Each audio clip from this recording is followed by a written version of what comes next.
to mind is that I recognize and I realize that it is easy. It is easy for us to sit here on a day like today when no hurricanes are here. It's easy on a day like today when you know, although it's a little overcast outside, we've still got a roof over our head. We've got food in the refrigerator. We've got all these things going. We've got all these things happening, and it's easy for us to just sit back and to say, "Oh yeah, I've got faith." It's good to have faith, or it's easy rather to have faith in good times. It's easy to have faith when there's no challenge. But today, I want us to talk about having faith in the face of adversity, even as we go back, right? And we look at Hebrews chapter number 11. And as we look at Hebrews chapter 11, I'm not going to read, this again, but I definitely want us to understand, we oftentimes now from this perspective, right, from the perspective of the reader and not the perspective of the liver, right? And what I mean by that is that we aren't, the ones who had to live through what Abraham lived through or what Moses had to live through and Enoch and everybody else that it goes on to talk about. Abel and all these other stories that you begin to see as you continue to read through Hebrews 11, right? It's easy for us to sit back and to read and to think that oh, that was easy for them. But I want you to know and understand, as I said on Monday, right, or as I said the other day, that it's for Moses. I'm sorry. Let me go past Moses. For Noah, right? It was not easy for Noah to have the kind of faith that he had. He made his mind up. Yes. He stuck with his guns. Yes. He trusted God no matter what. Yes. But I don't want to make it seem as though it was easy. I don't want to make it seem as though there was no other like oh he just oh yeah, that's easy. Oh, God said build a boat. Okay, I got you. You know, I want you to understand. I know that there was some adversity for Noah. I know that there was adversity for Abraham. All right, even being as Abram, when the Lord said, "Get thee from around thy kindred, and I will take you to a land where I will make you, prosperous, and I will make you the father of many nations." And you know, and it wasn't easy. We understand it wasn't easy for Abraham, even when God said, "I'm gonna make you the father of many nations," and he got to be 89 and 100 and all of that, and still he had no children. Then from only having one child, you know, well, I say one, he had Ishmael, right?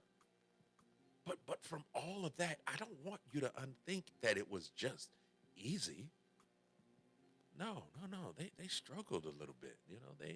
They wrestled with this a little bit, but they decided, they made their mind up that I'm gonna trust God. For Abraham, right? Even let's look at that situation of having his son Isaac, right? But first having Ishmael. I can imagine Abraham, and his wife, they had talked, and she was like, "Well, the Lord said I would have a baby, but it ain't happened yet. And I'm getting up there, and you getting up there, and we don't know how long either one of us has in this world or in this life. But look, here goes my servant, and just have a son or have a child through her, right?" Then the Lord blessed him with a son, Ishmael. Now, I can imagine him saying, "Okay, maybe this is it." But then when the Lord rejected and said, "No, no, that ain't it. That's not what I told you to do. No, you're going to have a baby with your wife, Sarah." Like, man, but God, look, you see how easy it happened over here. Like this was my first time. I won't say my first time, but it didn't take long for me and Hagar to get together and to have a baby. So we know the problem ain't me, and so that means it's got to be over there with her. And you saying we gonna have a kid, but I've been with her for 99 years, 100 years. And I know, just because they were 99 and 100 doesn't mean they've been together that time, right? That amount of time. But let's say they've been together 70, 80 years, right? 60, 70 years. We've been together all this time. And we've been practicing or doing what it takes to have kids, but we hadn't had any kids. You mean to tell me if it happened this quickly with Hagar, and it ain't happened this quickly with my wife, that now all of a sudden my wife's gonna bear kids? Okay, Lord, I trust you. I trust you. I'm just saying you're gonna have to do some work here, because clearly I've been doing the work. You know? Imagine. Let's put ourselves in that position. That I imagine, right? That is about how Abraham felt or respond, and that's even why Sarah said, "Hey, listen, why don't you try it with Hagar? Because we've been together all these years. We ain't been on no birth control. We ain't did none of the, you know what I mean? Like, eh, come on." So I don't want you to think that it was just easy for them to have faith and trust and believe. No, no, no, no. But see, here's the thing. Everybody has faith until that first hit comes. Everybody, it's easy for us to have faith. Everybody has faith until the testing comes. But I love how my big brother and one of my old mentors used to say, Joseph Johnson Jr. Over there in Houston, Texas, right? Um, anyhow, JoJo used to say, a faith that can't be tested can't be trusted. So I want to encourage you, right?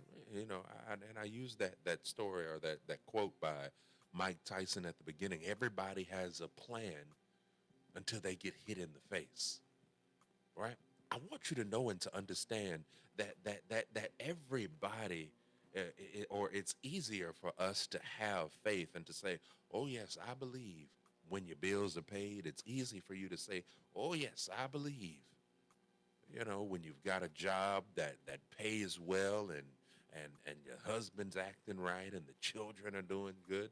But do you have faith enough to believe when everything else goes awry, when everything else goes astray? Do you still have faith enough to say, "I believe"? The entire or the title of this series that I'm doing now on faith is entitled "Increase My Faith." And it comes from Mark chapter 29, right? Mark chapter 29. And I want you to look at verse, I tell you what, let's look at this whole story. Let's look at this whole story. And I want us to go to Mark chapter 9. And we were, this series is based around verse number 24. But I want us to look at this. All right, I want us to look at this. And so I want us to come back to verse number 14. All right, we're going to go up to verse number 14. It says, when they came back to the other 9 disciples, they saw a large crowd around them and scribes questioning and arguing with them. Immediately, when the entire crowd saw Jesus, they were startled and began running up to greet him. I'm reading from the Amplified version of the Bible. And he asked them, "What are you discussing with them?" Right? He was talking to the disciples there. He said, "What are you discussing with them?" One of the crowd, or maybe he was referring to the crowd, but it seemed as though he's talking to his disciples. But here it tells us, or shows us, that he's talking to the crowd. One of the crowd replied to them, "Teacher, I brought you my son, possessed with a spirit which makes him unable to speak."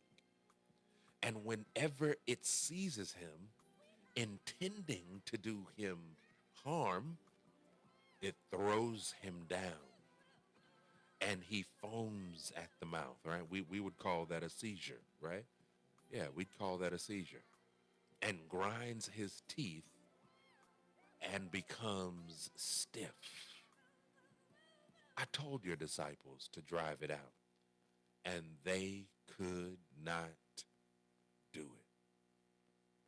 Now, now, I want to pause right here because I say I need you to understand that as we begin to look at this, one of the things that I recognize and I realize if we were to read a little bit further back than this, right, a little bit more ahead, or going the opposite direction or forward from this, we would see that Jesus sent out his disciples. Right at this point, he had already sent them out two by two, and he had given them power over all devils and all demons and all this. And so the disciples had went out, and when they came back, they said, "Master, man, even the demons tremble at thy name. Like all we have to do is just speak and they flee and all this." And they began to tell him about how they had driven out demons.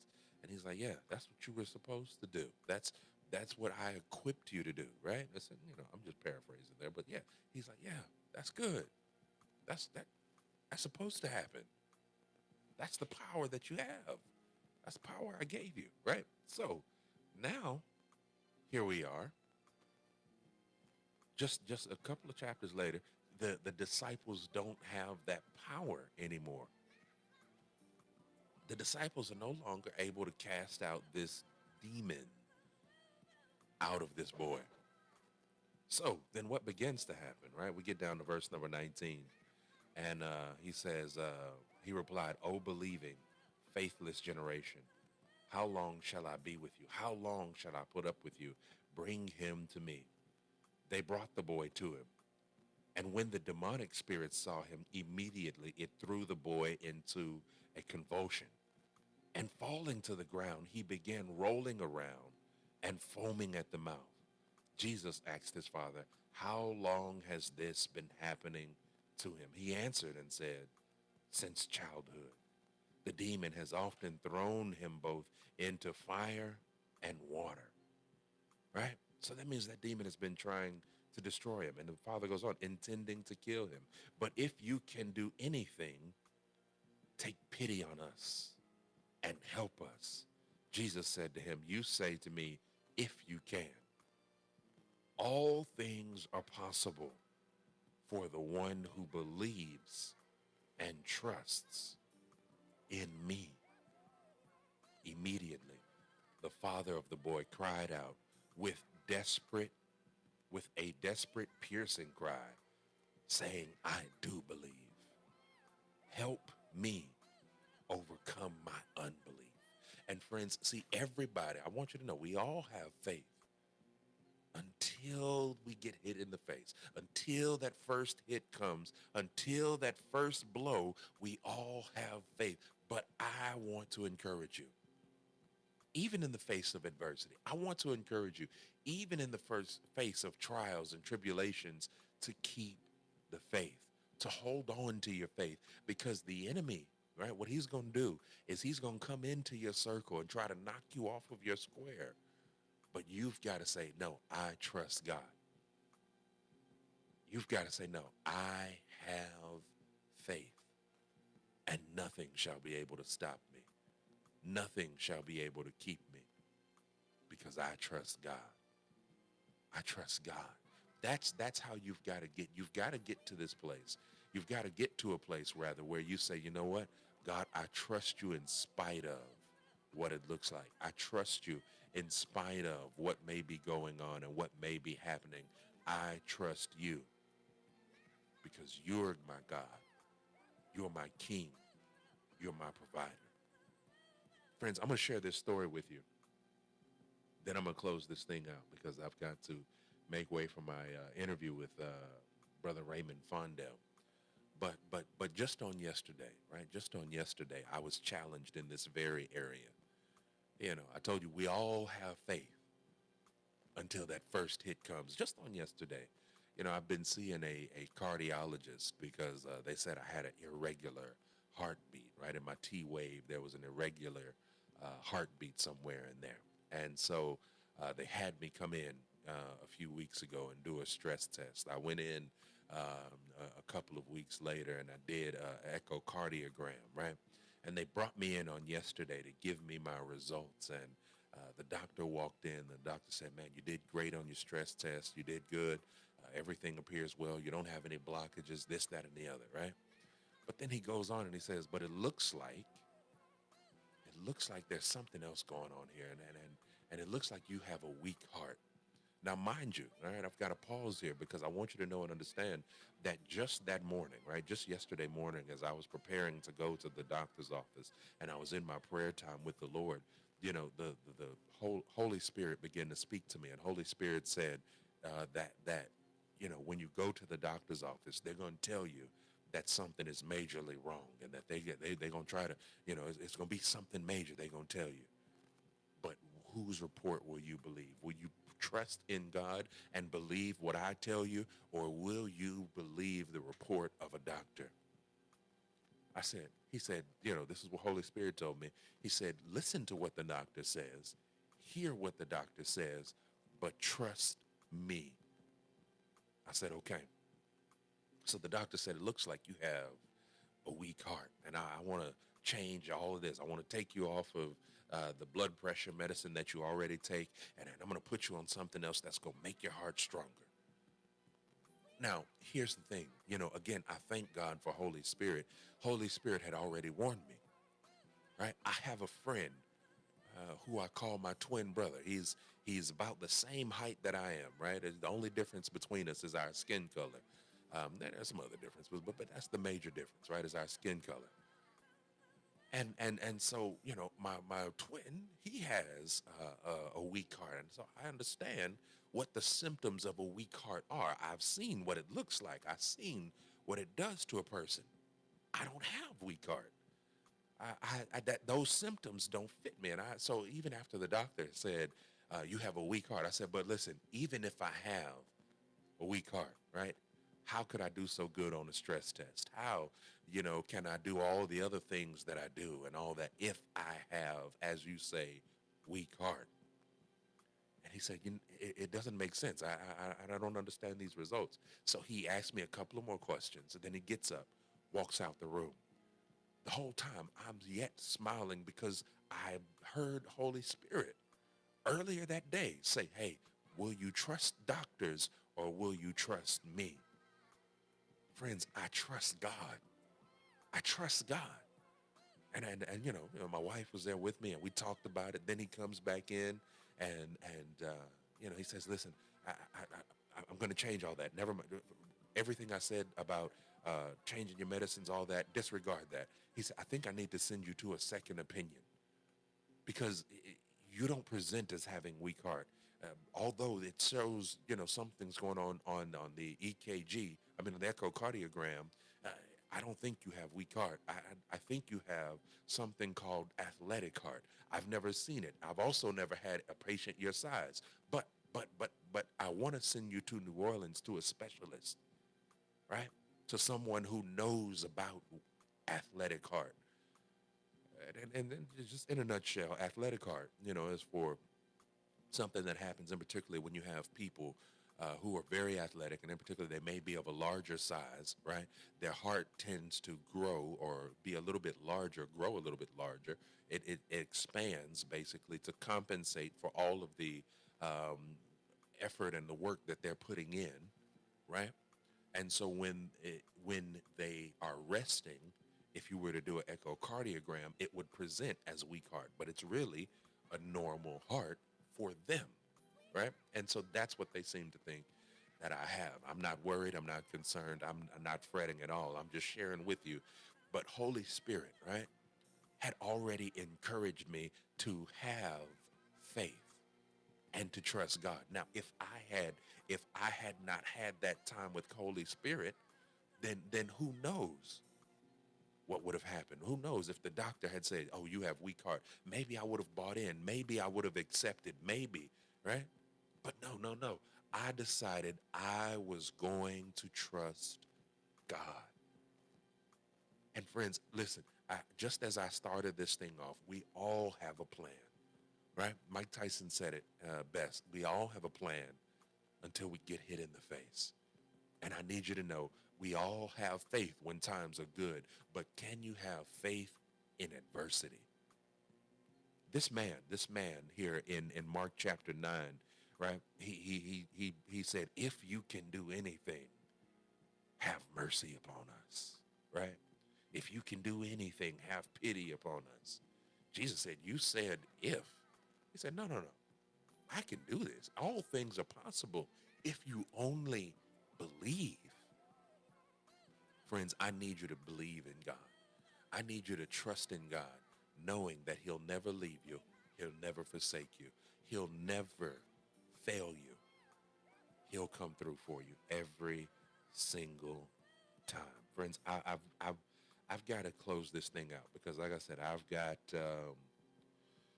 so much more that I've got to get into. We've got an interview coming up with Brother Raymond Fondell and all that. But I want to encourage you, all right, that God won't fail you. All right, he won't fail you. So let me just play this song for you. And this is Ricky Dilliard. All right, Ricky Dilliard with He Won't Fail right here on I Am Encouraged Radio on 93.5 KPPM.